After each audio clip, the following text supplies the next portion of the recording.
Hello viewers, உழைச்சி பணம் சம்பாதிக்கணும்னு முடிவெடுத்தால் எப்படி வேணாலும் சம்பாதிக்கலாம். வீட்டிலே இருந்தால் காசு வந்துடாதுங்க. கஷ்டப்பட்டு உழைச்சாதாங்க சம்பாதிக்கலாம். மூளையை கொண்டு முடிஞ்ச வரைக்கும் சம்பாதிக்கலாம். இந்த தம்பி எப்படி சம்பாதிக்கிறான்னு பாருங்கள். வீட்டுக்கு வீடு ட்ரை சைக்கிளில் போயிட்டு ஆல்ட்ரேட் துணியெல்லாம் வாங்கி அதை மிஷின் போட்டு ட்ரை சைக்கிளே வச்சு தைக்கிறாரு. வண்டி எப்படி ஓட்டுறது?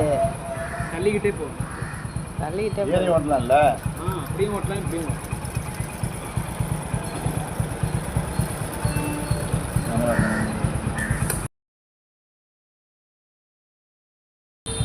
இல்லை, இது நல்லது. எல்லா இடத்துலையும் போய் நம்ம நல்லா எவ்வளோ கிடைக்கும்? நீங்கள் ஒரு நாளைக்கு வருமானம் உனக்கு? வரும் ஒரு 600 500 கூட வருமாப்பா. நல்லா ஆல்டேஜ் எல்லாம் நல்ல காசு வருதுப்பா. வரும். ஜனங்க கூப்பிடுறது பொறுத்து ஒரு நாள் வரும்.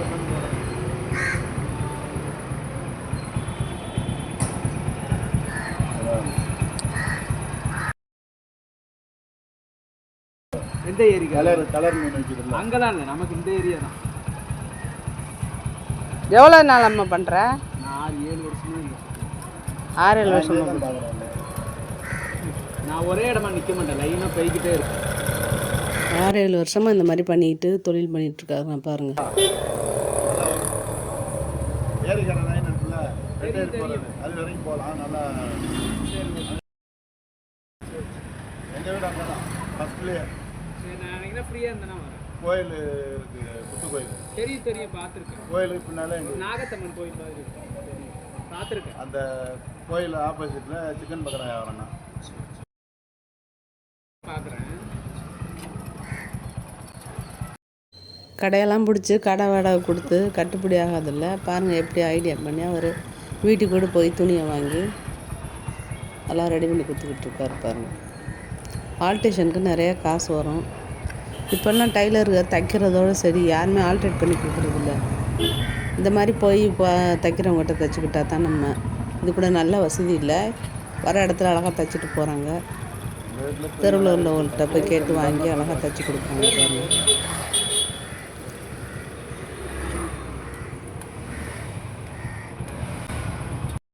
ஆமாம், பார்த்துருக்கேன். வயசான ஒரு நல்ல வருமானம். ஒரே இடமா உட்காந்துருக்காரு. தெரியும் பார்த்துருக்கேன். கொடை வச்சுக்கிட்டு வேற எங்கேயும் கடை போடாமல் தைக்கிறாரு. வேற எங்கேயும் கடை போடாமல் இதே பண்ணிட்டு 6-7 வருஷமாக தான் பண்ணுறேன்.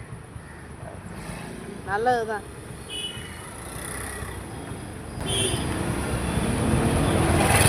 சாதாரண ஆல்டேஜனுக்கு ஒரு துணிக்கு எவ்வளோ வாங்குறேன்? அது தைக்கிறத பொறுத்து இருக்கும். ஒரு துணி இவ்வளோ வரும், தைக்கிறத பொறுத்து வேலையை பொறுத்து.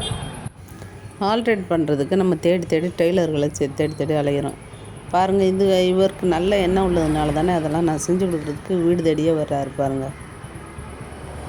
இந்த மாதிரி உள்ளவர்களுக்கு நம்மளாம் ஆதரவு கொடுக்கணும் எப்போதும்.